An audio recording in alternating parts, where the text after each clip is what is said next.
नमस्कार दोस्तों, आप सभी का स्वागत है हमारे YouTube चैनल VCS एकेडमी पर। और आज के इस वीडियो में हम नीट IIT से रिलेटेड वीडियो लेकर आए हैं। इस वीडियो में हम चुंबकत्व एवं द्रव्य से संबंधित एक महत्वपूर्ण टॉपिक भू चुंबकत्व के बारे में अध्ययन करने वाले हैं। इस वीडियो में आप देखेंगे कि भू चुंबकत्व होता क्या है, भू चुंबकत्व उत्पन्न होने की जो वर्तमान अवधारणाएं हैं उसके बारे में भी आज के इस वीडियो में देखेंगे। साथ में भू चुंबकत्व के जो प्रमुख घटक हैं वो भी यहाँ पर आप देखने वाले हैं। साथ में इन सब पर आधारित न्यूमेरिकल क्वेश्चंस, कंपटीशन एग्जाम में आए हुए क्वेश्चंस भी आप यहाँ पर देखने वाले हैं, समझने वाले हैं। विद्यार्थियों, यदि आप हमारे YouTube चैनल पर नए हैं तो चैनल को सब्सक्राइब कर लीजिए, साथ में बेल आइकन भी दबा दीजिए ताकि आपको आगे की वीडियोस की नोटिफिकेशन मिलती रहे। देखिए, पार्थिव या भू चुंबकत्व होता क्या है।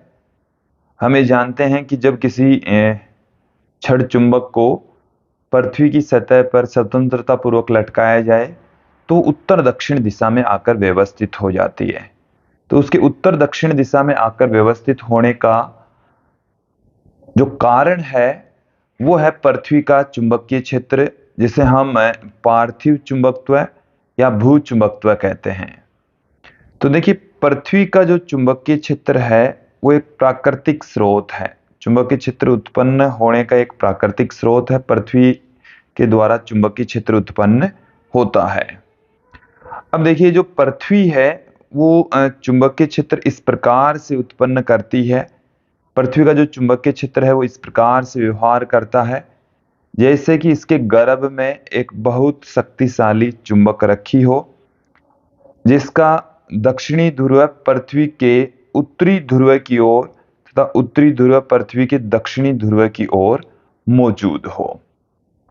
तो इस चीज को क्लियर कर लें कि पृथ्वी के अंदर जो चुंबकीय क्षेत्र है, मौजूद जो चुंबकीय क्षेत्र है वो इस तरीके से बिहेव करता है जैसे ये पृथ्वी है और ये इसकी घूर्णन अक्ष है। इस अक्ष के रेस्पेक्ट ये घूमता है, इस अक्ष के रेस्पेक्ट पृथ्वी घूमती है। ठीक है। अब यहां पर आप ध्यान दें, पृथ्वी है वो इस तरीके से बिहेव करेगी जैसे इसके अंदर एक मैग्नेट रखी हुई हो। हालांकि मैग्नेट रखी हुई नहीं है, लेकिन ये इस तरीके से बिहेव करती जैसे इसकी क्रोड में कोई चुंबक रखी हुई हो। ओके।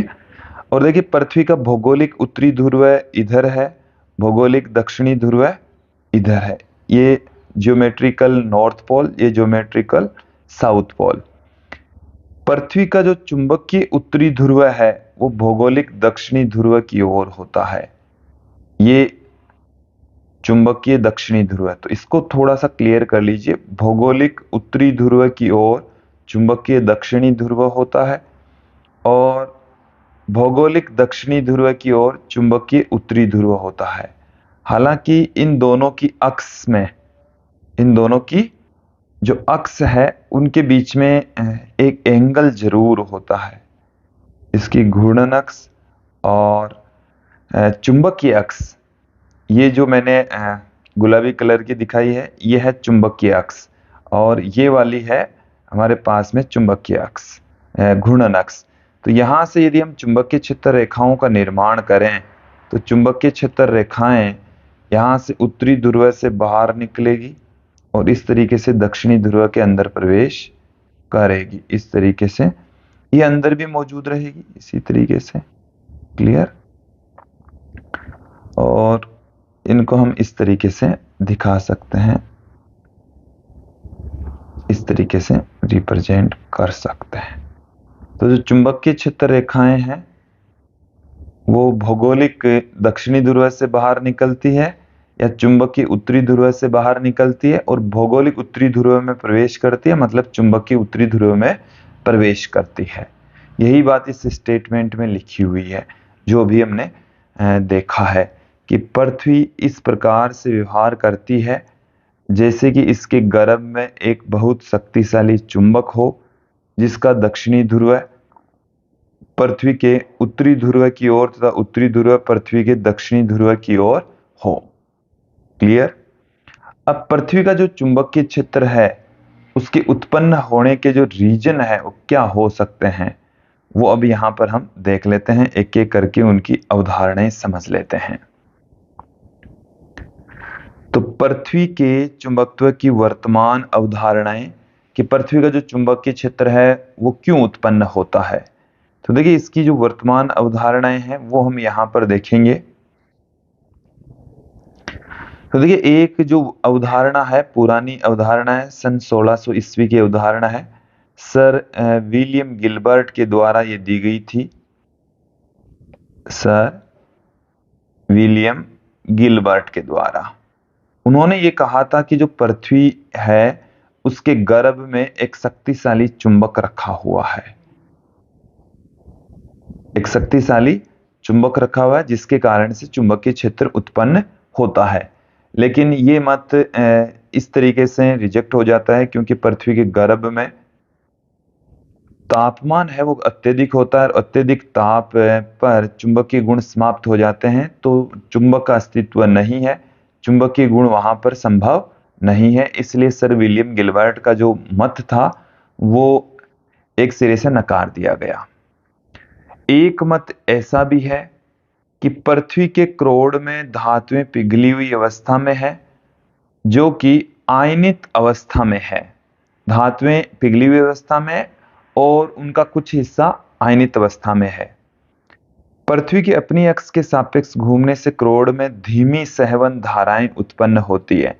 जैसे ही पृथ्वी घूमती है तो उसमें मौजूद जो आयनित अवस्था में धातुएं हैं वो भी घूमती है और जब आयन गति करते हैं तो धाराएं उत्पन्न होती है, धीमी सहवन धाराएं उत्पन्न होती है, जिससे पृथ्वी के भीतर एक स्व उत्तेजित डायनेमो की क्रिया होने लगती है।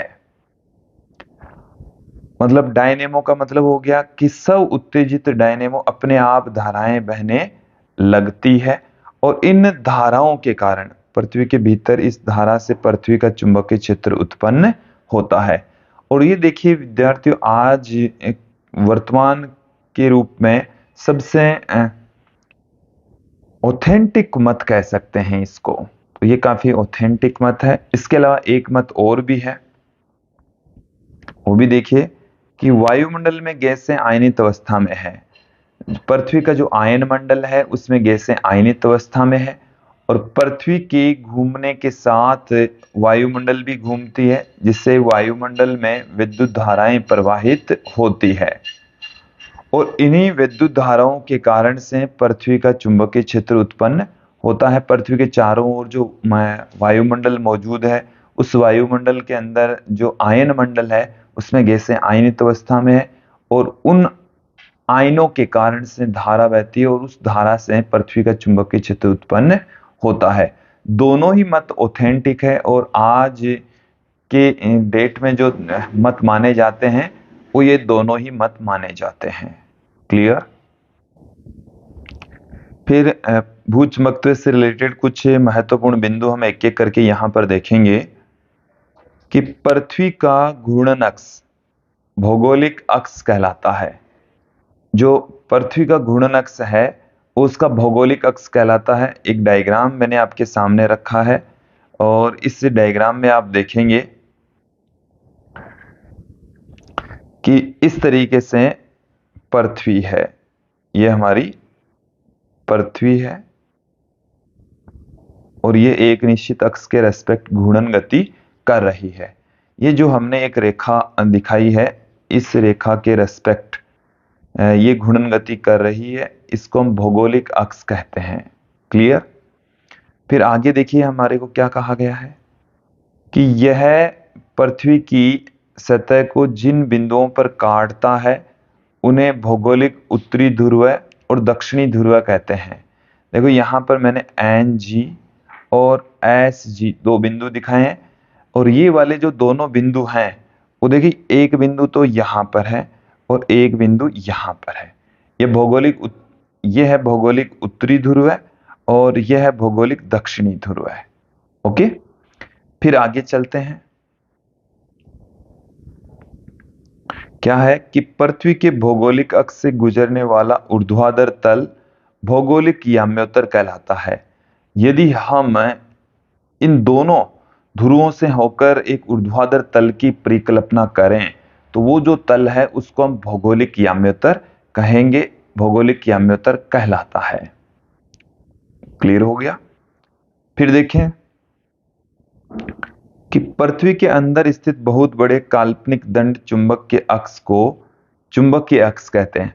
हालांकि ये चीज क्लियर है कि पृथ्वी के गर्भ में कोई दंड चुंबक नहीं है, वहां पर कोई छड़ चुंबक मौजूद नहीं है। लेकिन यदि हम ऐसे कर लें कि पृथ्वी का जो चुंबकीय क्षेत्र है वो इस तरीके से बिहेव कर रहा है जैसे कि पृथ्वी के गर्भ में एक छड़ चुंबक है। पृथ्वी के गर्भ में हम क्या कंसीडर कर सकते हैं? एक छड़ चुंबक मान सकते हैं। और वो यदि छड़ चुंबक है, हालांकि है नहीं, लेकिन यदि हम उसको छड़ चुंबक लेकर चलें तो इस तरीके से एक उसके गर्भ में छड़ चुंबक की भांति चुंबक रखा हुआ है। ठीक है। अब यहां से कि पृथ्वी के चुंबकीय अक्ष पृथ्वी की सतह को जिन बिंदुओं पर काटती उन्हें चुंबकीय ध्रुव कहते हैं।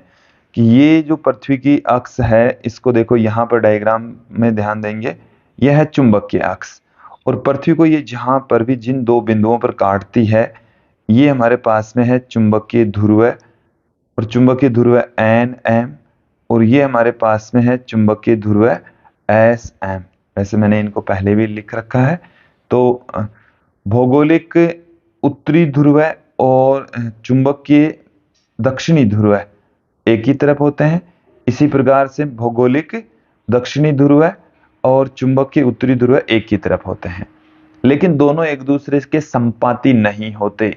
दोनों के बीच में एक एंगल होता है, और वो देखिए एंगल कितना है।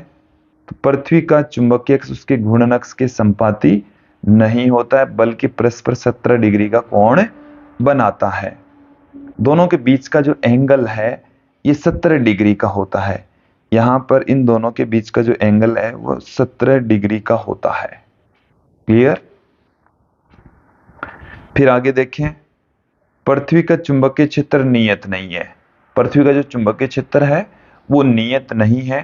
प्रत्येक स्थान पर इसका मान भिन्न भिन्न होता है, साथ ही एक ही स्थान पर समय के साथ में परिवर्तित होता रहता है। लास्ट वाली लाइन के अलावा पहली लाइन इसमें से समझेंगे हम कि देखिए यहां से चुंबकीय क्षेत्र रेखाएं बाहर निकलती है। इस तरीके से एक चुंबकीय क्षेत्र रेखा बाहर निकल रही है, इस तरीके से एक दूसरी चुंबकीय क्षेत्र रेखा बाहर निकल रही है। ये जो चुंबकीय क्षेत्र रेखाएं जहां पर सघन होती है वहां पर चुंबकीय क्षेत्र भी अधिक होता है।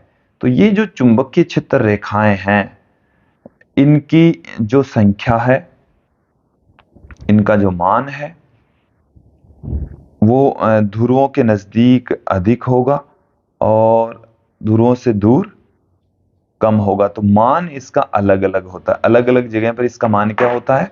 अलग अलग होता है।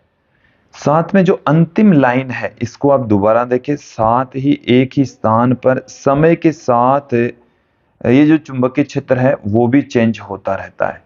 विद्यार्थियों मैं क्लियर कर दूं कि पृथ्वी का जो चुंबकीय क्षेत्र है वो कई 100 वर्षों के पश्चात बदलता रहता है। और इसका जो सबूत है वो हमारे को इसलिए ऐसे पता चला कि कई पृथ्वी की सतह के ऊपर मौजूद जो चट्टानें हैं उनका चुंबकीय क्षेत्र पृथ्वी के चुंबकीय क्षेत्र से भिन्न है। तो हम ये कह सकते हैं कि पृथ्वी का चुंबकीय क्षेत्र कई 100 सालों पहले थोड़ा सा भिन्न होगा। इसलिए ये माना जाता है कि समय के साथ में भी पृथ्वी का जो चुंबकीय क्षेत्र है वो परिवर्तित होता है। क्लियर? आगे बढ़ते हैं। भू चुंबकत्व के अवयव काफी महत्वपूर्ण टॉपिक है। भू चुंबकत्व के अवयव, देखिए पृथ्वी के चुंबकीय क्षेत्र के बारे में संपूर्ण जानकारी देने वाले घटक, पृथ्वी के चुंबकीय क्षेत्र के बारे में संपूर्ण जानकारी प्रदान करने वाले जो घटक हैं उनको हम भू चुंबकत्व के अवयव कहते हैं।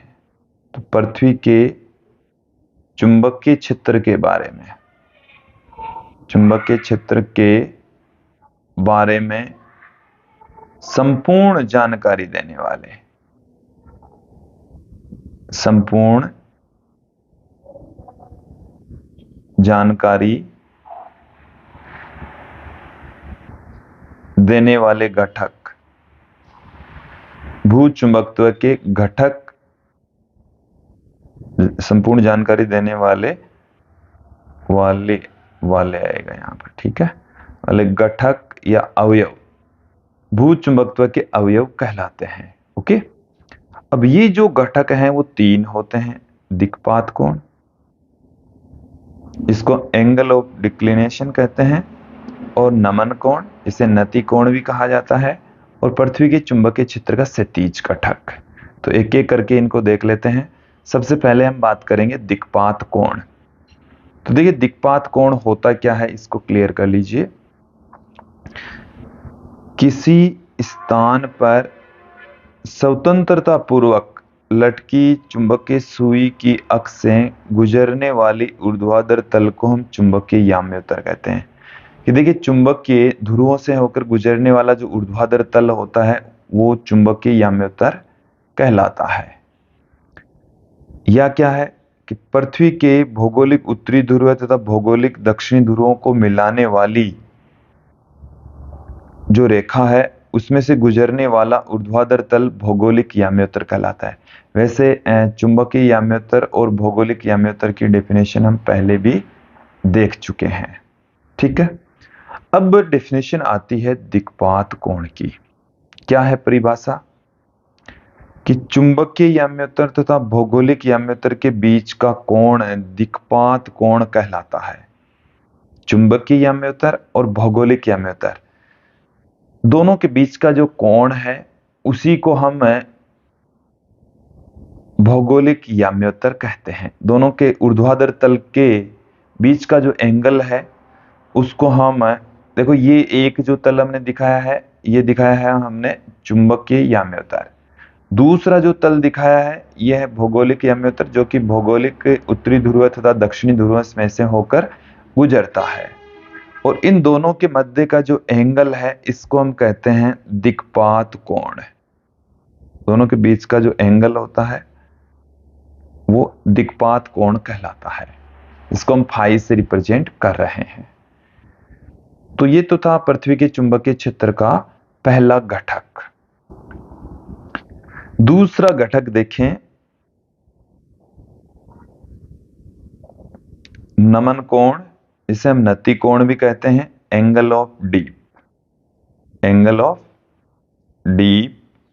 तो देखिए क्या है इसकी डेफिनेशन कि पृथ्वी के चुंबकीय क्षेत्र की दिशा एवं क्षैतिज दिशा के बीच बना जो कोण है उसको हम नमन कोण कहते हैं। पृथ्वी का जो चुंबकीय क्षेत्र है उसकी दिशा और क्षैतिज के बीच बना कोण, या हम ये कहें कि किसी यदि हम छड़ चुंबक लें इस तरीके से, जैसे हमारे पास में कोई छड़ चुंबक है, ओके, और इसको हम एक धागे से बांधकर इस तरीके से लटका दें, धागे से बांधकर इस तरीके से यदि हम लटका दें तो ये क्षैतिज के साथ में क्या होता है, कुछ एंगल पर झुक जाती है। क्षैतिज के साथ में क्या हो जाएगी, कुछ एंगल पर झुक जाएगी, इस तरीके से झुक जाती है। पृथ्वी के चुंबकीय क्षेत्र के कारण से ऐसा होता है, ये इस तरीके से झुक जाती है। तो क्षैतिज के साथ में ये जितनी भी झुकती है या इसका झुकाव है उसी को ही हम नमन कोण कहते हैं, थीटा से रिप्रेजेंट करते हैं। क्लियर। तो पृथ्वी के चुंबकीय ध्रुवों पर पृथ्वी का चुंबकीय क्षेत्र ऊर्ध्वाधर दिशा में तथा चुंबकीय निरक्ष पर क्षैतिज दिशा में होता है। तो यदि मैं बात करूं कि पृथ्वी का जो चुंबकीय क्षेत्र है ध्रुवों पर ऊर्ध्वाधर दिशा में होगा, ध्रुवों पर ऊर्ध्वाधर दिशा में होगा। यहां पर मैं एक बार पृथ्वी के लिए डायग्राम आपके सामने रख रहा हूं। ये इस तरीके से पृथ्वी है, और आप यहां पर देखेंगे कि यदि मैं यहां पर इसके लिए चुंबकीय क्षेत्र रेखाएं निर्मित करूं तो चुंबकीय क्षेत्र रेखाएं इस तरीके से होती है, ऐसे, ओके। ये थोड़ी सी एक दूसरे को इन्होंने प्रतिच्छेद कर दी है, इनको मिटा देते हैं, दोबारा निर्मित कर रहा हूं मैं।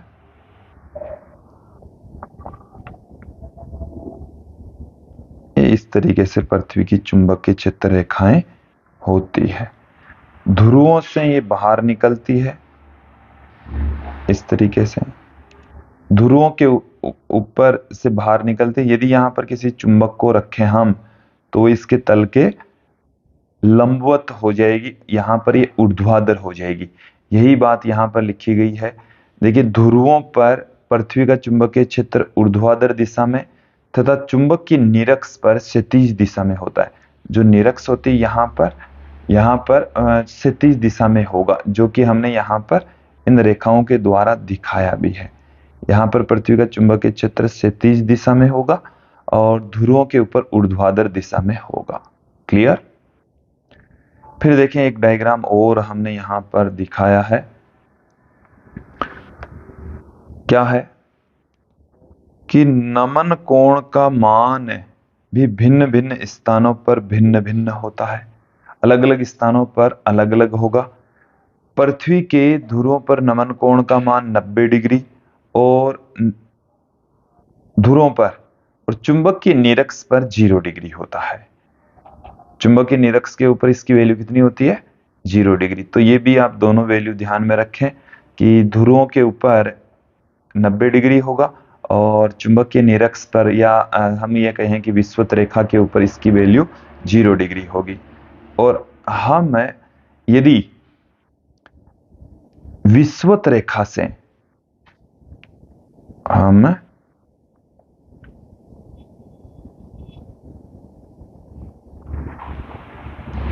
विषुवत रेखा से ध्रुवों की ओर चलें, विषुवत रेखा से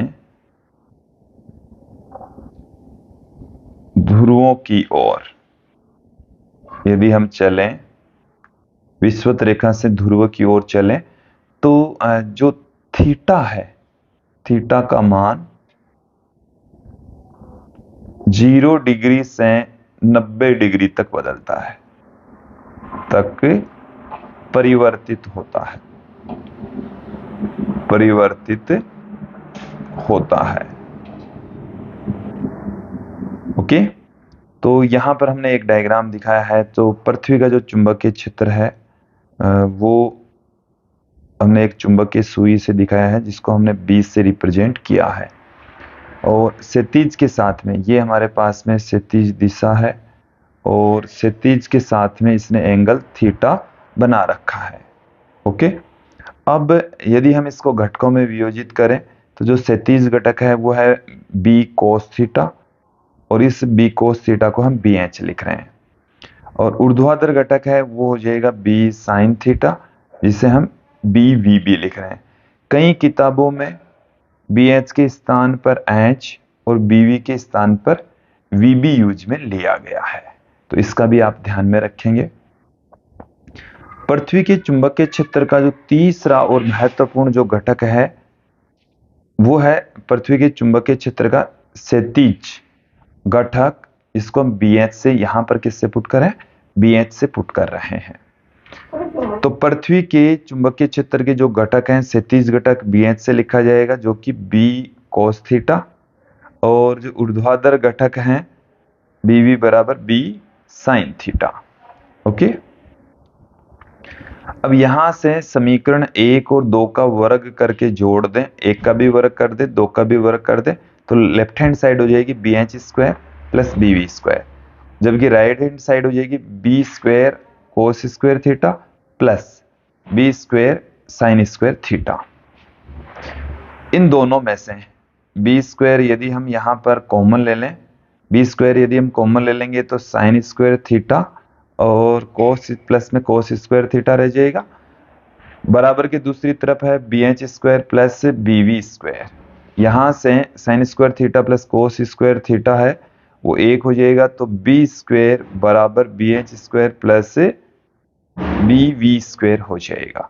तो यहां से b का मान हमारे पास में आ गया बी एच स्क्वायर, b का जो मान है वो हमारे पास में देखिए कितना आ रहा है, bh² प्लस bv² का रूट। अब उसी समीकरण 1 और 2 से फिर से देखें। समीकरण 2 के अंदर 1 का भाग लगा दें। 2 के अंदर हम किसका भाग लगा दें? 1 का भाग लगा दें, तो bv बट्टे में bh, bv बट्टे में bh बराबर b sin theta upon b cos theta, b sin theta upon b cos theta. b से b कैंसिल हो जाएगा, b से b क्या हो जाएगा? कैंसिल हो जाएगा। sin थीटा बट्टे में cos थीटा, ये tan थीटा हो जाएगा। तो यहां से bv बराबर आ गया हमारे पास में bh tan theta, bh tan theta आ जाएगा। ओके, अब हम इन पर आधारित कुछ न्यूमेरिकल क्वेश्चंस यहाँ पर एक एक करके देख लेते हैं। पहला ही एग्जाम्पल यहाँ पर देखेंगे कि एक स्थान पर पृथ्वी के चुंबकीय क्षेत्र के क्षैतिज तथा ऊर्ध्वाधर तीव्रताओं क्रमशः 0.30 गाउस एवं 0.1732 गाउस है, तो इस स्थान पर नमन कोण का मान ज्ञात कीजिए। इस स्थान पर नमन कोण का मान क्या होगा? हमें थीटा की वैल्यू यहाँ पर ज्ञात करनी है, जबकि हमें bv और bh दोनों दे रखे हैं और हम इन दोनों के बीच में क्या रिलेशन जानते हैं? tan थीटा बराबर bv अपॉन bh। bv का जो मान है मतलब ऊर्ध्वाधर घटक, तो ऊर्ध्वाधर घटक तो है 0.1732 और bh का जो मान है 0.30। यहां से पॉइंट हटाएंगे तो हमारे पास में देखिए क्या आ जाएगा। पॉइंट हटाएंगे तो ये आ जाएगा, और इसको हम ऐसे भी लिख सकते हैं, एक एक स्थान पर पॉइंट हम आगे बढ़ा दें तो ये आ जाएगा हमारे पास 1.732। ये होता है √3, √3 और 3 से कटेगा तो 1/√3। 1/√3 की जगह हम लिख सकते हैं tan 30 डिग्री, और tan 30 डिग्री हमारे पास में यहां पर आ गया। कंपेयर करेंगे दोनों तरफ से तो tan थीटा बराबर tan 30 डिग्री, थीटा बराबर 30 डिग्री। नेक्स्ट क्वेश्चन की ओर बढ़ते हैं। नेक्स्ट एग्जांपल आप देखें यहां पर कि किसी स्थान पर भूचुंबकीय क्षैतिज घटक का ऊर्ध्वाधर घटक से √3 गुणा है, तो उस स्थान पर नमन कोण क्या होगा? देखें क्या दे रखा है? भूचुंबकीय क्षैतिज घटक का, कि किसी स्थान पर भूचुंबकीय क्षैतिज घटक ऊर्ध्वाधर घटक का √3 गुणा है, कि जो क्षैतिज घटक है BH वो ऊर्ध्वाधर घटक का √3 गुणा है। क्लियर? ये हमें दे रखा है, तो हमें क्या पूछा है? नमन कोण क्या होगा? नमन कोण क्या होगा? तो देखिए हम क्या जानते हैं, tan थीटा बराबर bv बट्टे में bh।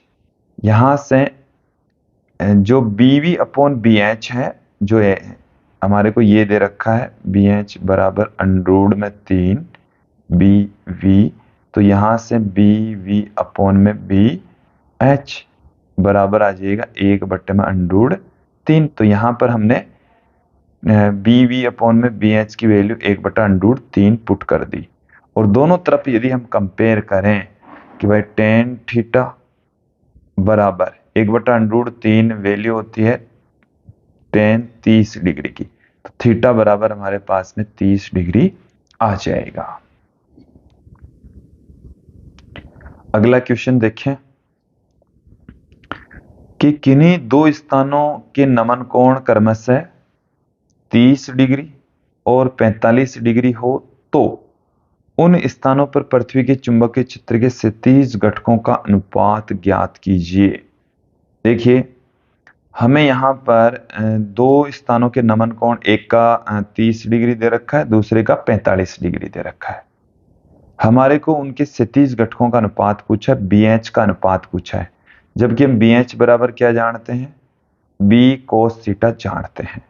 तो यहां से आप ध्यान देंगे दोनों स्थानों पर पहले स्थान के लिए BH1 बराबर होगा B cos थीटा 1, BH2 ये बराबर होगा B cos थीटा 2। क्लियर? यहां से B कैंसिल हो जाएगा, तो BH1 upon BH2, BH1 upon BH2 जो कि cos θ1 और cos θ2 के अनुपात के बराबर रह जाएगा। θ1 का मान है 30 डिग्री और θ2 का मान है 45 डिग्री। cos 30 डिग्री का मान होगा हमारे पास में √3/2 और 45 का मान होता है 1/√2। तो यहां से ये √2 ऊपर चला जाएगा, तो यहां से √2 से 1/√2 कट जाएगा, तो यहां हमारे पास में √3/√2 आ गया, √3/√2 आ गया है। अगला क्वेश्चन देखें कि किसी स्थान पर नमन कोण 30 डिग्री है, यदि पृथ्वी के चुंबकीय क्षेत्र का क्षैतिज घटक h हो तो चुंबकीय क्षेत्र की कुल तीव्रता क्या होगी। ठीक है, हमारे को यहां पर नमन कोण दे रखा है। नमन कोण को हम थीटा से लिख रहे हैं जो कि हमें 30 डिग्री दे रखा है। क्षैतिज घटक BH बराबर B cos थीटा होता है और BH को ये कह रखा है कि ये आप H लीजिए, तो BH की जगह हम H पुट कर देंगे और थीटा की जगह 30 डिग्री पुट कर देंगे, तो BH बराबर आ गया B cos 30 डिग्री। B का मान पूछा है, कुल चुंबकीय क्षेत्र की तीव्रता पूछी है, पृथ्वी का चुंबकीय क्षेत्र पूछा है, तो H बट्टे में cos 30 डिग्री। cos 30 डिग्री का मान होता है √3/2, 2 ऊपर चला जाएगा, तो 2 बट्टे में √3h आ जाएगा, 2 बट्टे में √3h। तो ऑप्शन बी यहां पर सही हो जाएगा। नेक्स्ट क्वेश्चन की ओर बढ़ते हैं। अगला क्वेश्चन देखिए आप, पृथ्वी के एक स्थान पर नति कोण 60 डिग्री है। पृथ्वी के किसी स्थान के ऊपर जो नति कोण है, नमन कोण है, मतलब थीटा की जो वैल्यू है वो हमें दे रखी है 60 डिग्री, तथा पृथ्वी के चुंबकीय क्षेत्र का जो क्षैतिज घटक है वो 0.26 गाउस है। मतलब BH का जो मान हमें दे रखा है वो 0.26 गाउस हमें दे रखा है। इस स्थान पर पृथ्वी का चुंबकीय क्षेत्र क्या होगा। तो विद्यार्थियों हम जानते हैं BH बराबर B cos थीटा, तो हमें यहां पर B की वैल्यू पूछी है, थीटा दे रखा है, BH दे रखा है, तो देखिए आप BH बराबर B cos थीटा, यहां से B बराबर आ गया हमारे पास में BH upon cos theta, BH ये हमारे पास में 0.26 cos थीटा, cos 60 डिग्री है और cos 60 डिग्री का मान होता है 1/2, तो यहां से गुणा होगा तो 0.52 गाउस आ जाएगा। ऑप्शन सी यहां पर सही हो जाएगा। ओके, नेक्स्ट क्वेश्चन देखें कि चुंबक के विस्वत पर नमन कोण 0 होता है, क्योंकि यहां पर देखिए हमने ये क्लियर कर दिया था जब हमने नमन कोण पढ़ा कि विस्वत रेखा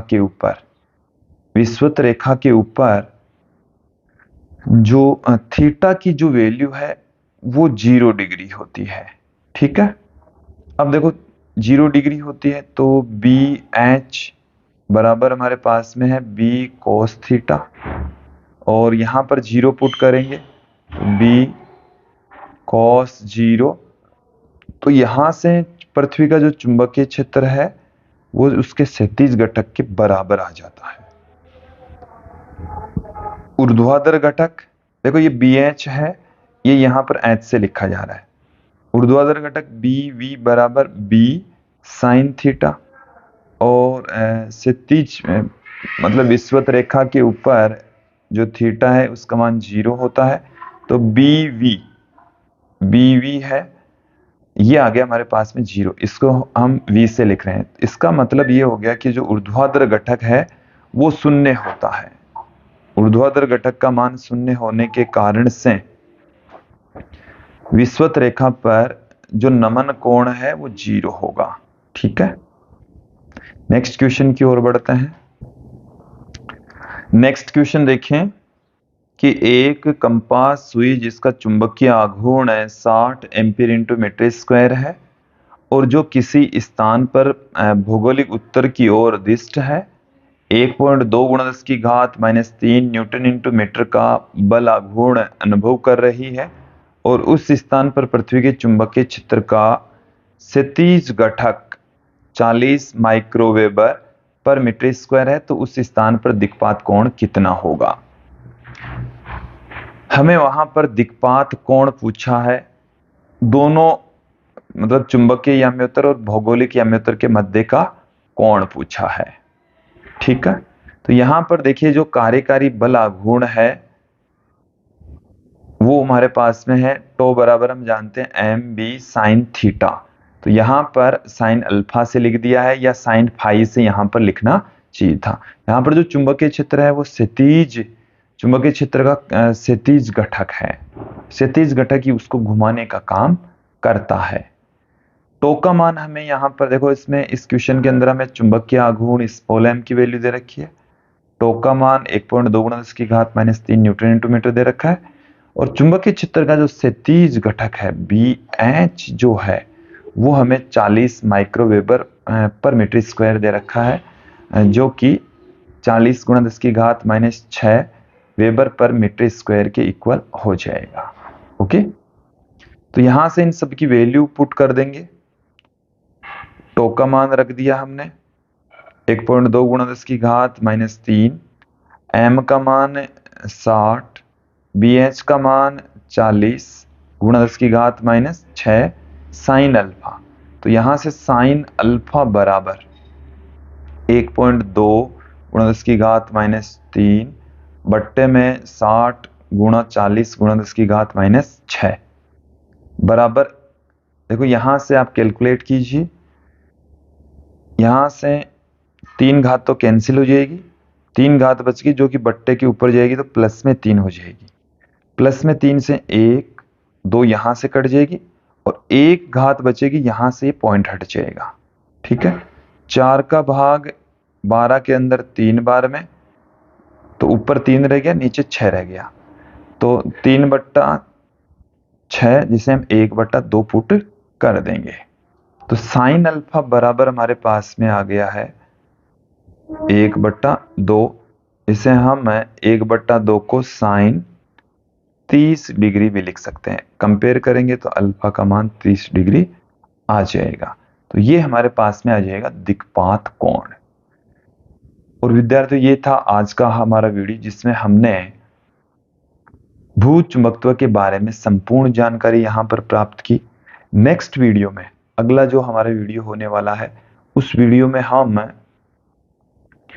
जो चुंबकीय पदार्थ है उनका वर्गीकरण करेंगे, वहां पर हम प्रतिचुंबकीय, अनुचुंबकीय और लोहा चुंबकीय पदार्थों के बारे में संपूर्ण जानकारी लेने वाले हैं।